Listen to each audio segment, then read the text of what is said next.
Hello and welcome back to my channel. I am the Gaming Mama, and today we're going to be talking about the mob spawner add-on, and I'll be showing you some of the things that you can do with it. So here we have a collection of the mob spawners. These come in dirt, copper, iron, gold, diamond and netherite, and each one is slightly different in terms of how fast they will drop mods. And did I say mods? I meant to say mobs.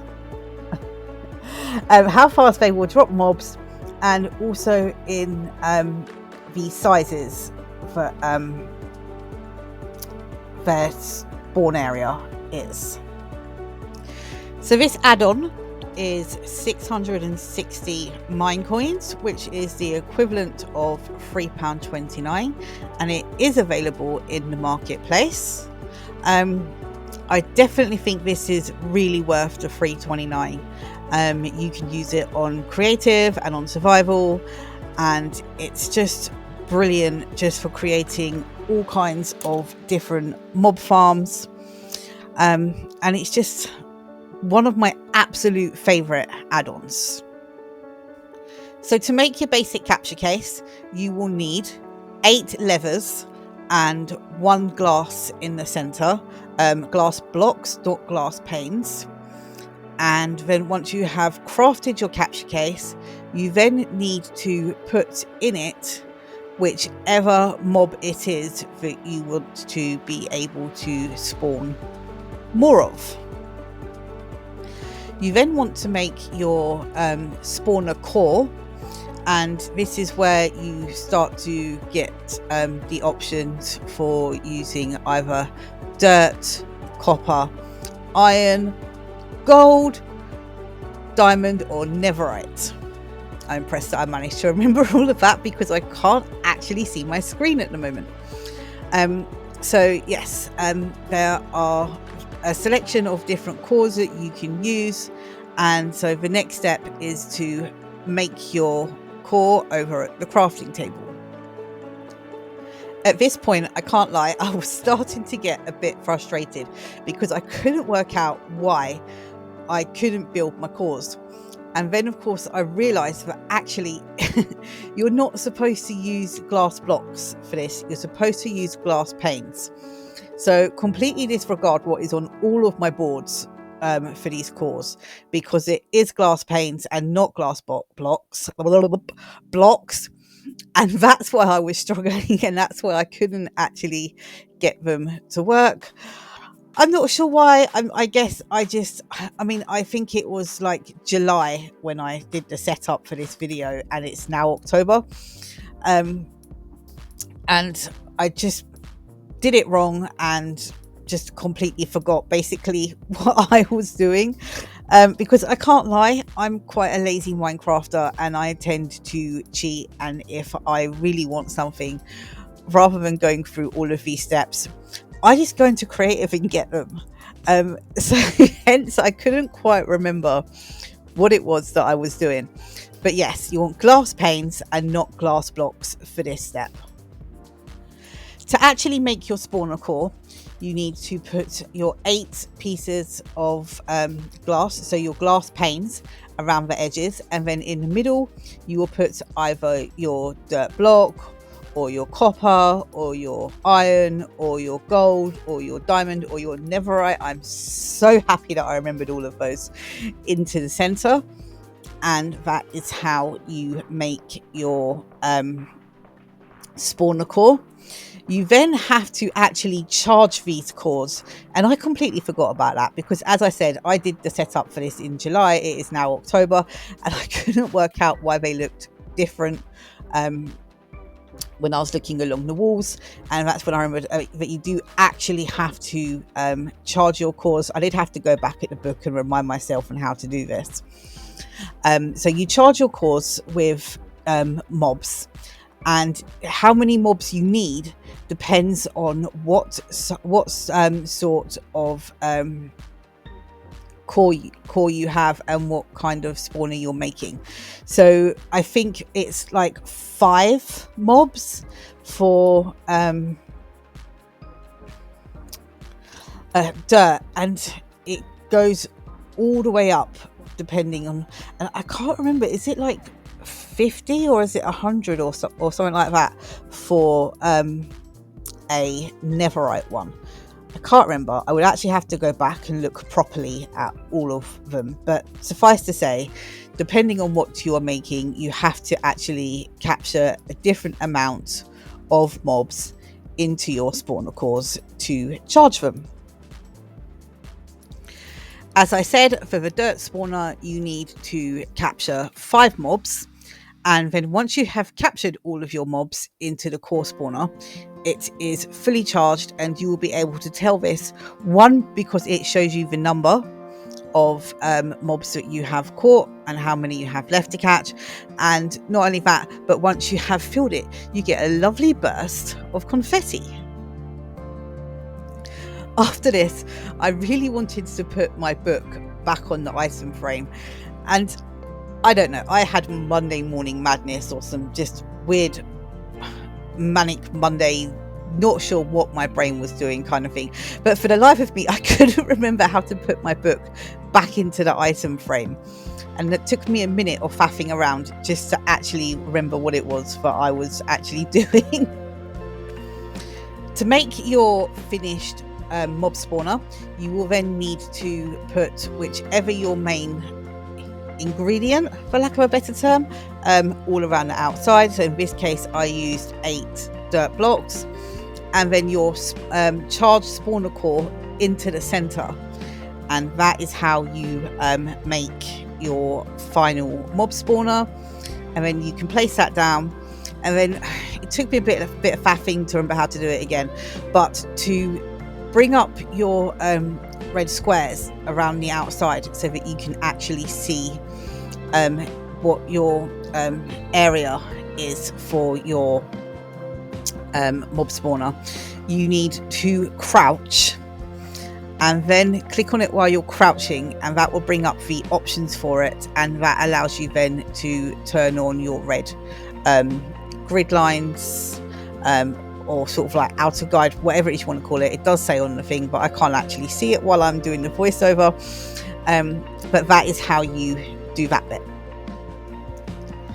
And then you just pop in your field capture case, and your spawner is complete, and you will start spawning whatever it is that is in your capture case.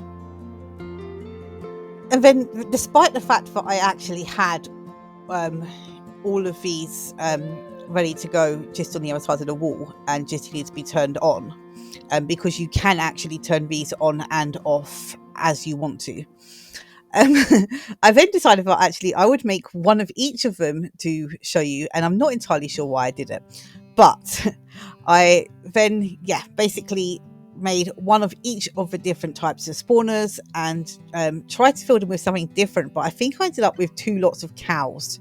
I'm not really sure what I was doing there, but basically that's the same steps for each one, just with sort of like added extras, so different ingredients and having to capture different quantities of mobs and things like that. But basically the basic steps are the same for each one, and so I just set them all out so that you could see the different ones and the different sizes, and you can also see that as we get to the end where I have done the iron golems, you can see that actually the higher up you go in the tiers, the faster your mobs will actually spawn, to the point that I ended up with loads of mobs just spawning everywhere, and had to very quickly turn them all off. And now I can't lie, going back and editing this video, I didn't actually get rid of any of the mobs, so now I have like about 1 million iron golems just walking all around my demo world. But never mind. that is life, and I'm just going to let them live out their lives happily and peacefully, just wandering around my demo world. And again, being a super massive fan of cheating, I just very quickly spawned myself a golem to chuck into the last capture case. I'm honestly not sure if the world I'm using is Tunneler's Dream, and it's like a super flat world, and I'm honestly not sure whether or not these actually have villages. I don't think they do. I've never actually gone far enough out to explore, but I think it's basically just flat all the way through, and there's no villages or anything. So I just had to very quickly spawn myself a golem in order to put him into the last capture case. And this is where you can see that things start to get a little bit hectic and a little bit crazy, because as I'm putting down these finished Hugema flips, I forgot what they're called, the mob spawners. As I'm putting down the finished mob spawners and filling the capture putting the capture cases into them, things are spawning way faster than I can handle at this point, and so it's just turned into like, I don't know, like a mob party. There are just mobs everywhere at this point, and I honestly could not turn off these spawners fast enough. And again, if you hold nothing in your hand and you crouch and you click on the mob spawner, you then have the option to actually turn the spawners off as well, which I'm really, really glad about, because there were just animals everywhere at this stage. It took me a hot minute to get all of the spawners turned off, and I just abandoned the massive mobs, just to let them roam free wherever they wanted, and just to chill out and be at peace and just do their own thing. But then I did have to kind of navigate past them, and I was a bit overwhelmed and struggling to remember how to get through to where I had built different farms. But I eventually made it past all the mobs and got through, and I could not shut that door fast enough. I'm not even joking. I just wanted just to get away from all the mobs, because I was feeling really, really claustrophobic at this point. So once I made it past all of the mass amount of cows and golems and sheep and chickens and all the things, we were finally in my favorite area on this world. And this is where all of my different farms are set up. So first of all, ignore the fact completely that I am using soul fires. You can use regular campfires. I just use the soul fires because, one, I made these in creative and so wasn't precious about making soul fires, and two, just I think soul fires are pretty. And so that's basically why I'm using those. But regular campfires will work just as well. You do not need to use soul fires at all. So this first one is for hostile mobs, hence it has all the pretty pink cherry leaves over the top, just blocking out the sun, so that the mobs will spawn. And something. I'm going to go back and look and think about what it is I'm saying, because I can't remember. Listen, I can't lie, whatever that thought was, it has fallen right out of my brain. But I have my hostile mob spawner ready to go. And next up, it's my friendly mob spawner. Now, here's the thing. If you make this on Bedrock, I don't know about the hostile mob spawner because I haven't made one on Bedrock yet. But if you make this on Bedrock, this friendly mob spawner, it will actually collect up the XP, and it will all just kind of float around in the bottom. And then when you go up to it, it will give you all of that XP. And it's a really, really quick and easy way to actually level up, to the point that I think I'm on about level 285. I haven't built a house on Bedrock yet, but I am on level 285 just from using this friendly mob spawner.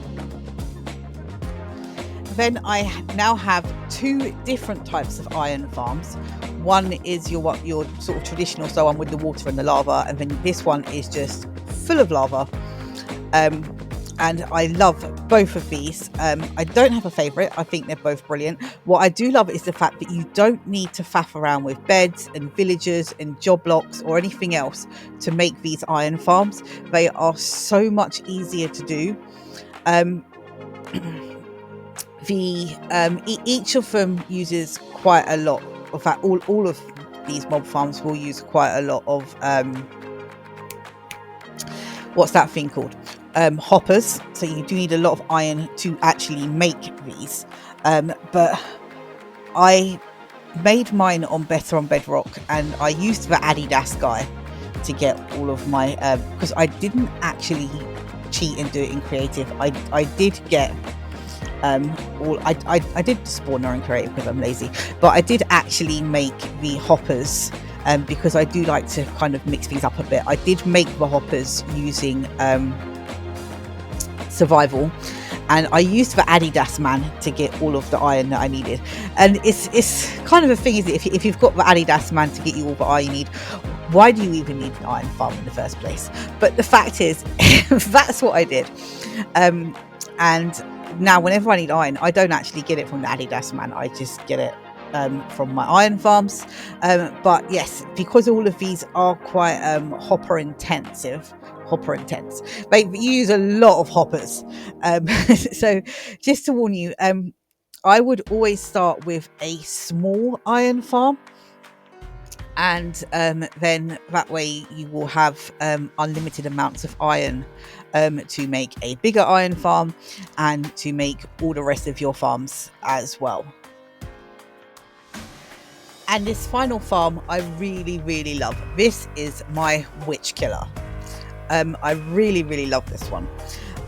So the only thing is with the witch killer, it has to be really tall. I cannot remember how tall it is. I need to go back and count how many blocks high this is, because if you don't have it high enough, the witches will actually heal themselves and the dripstone won't kill them. So this does need to be really quite tall in order for it to work. I am going to go back at some point and I will check to see, because I will probably do videos of making each of these individually. So I will check to see how tall exactly this needs to be to work. But I really love this witch killer.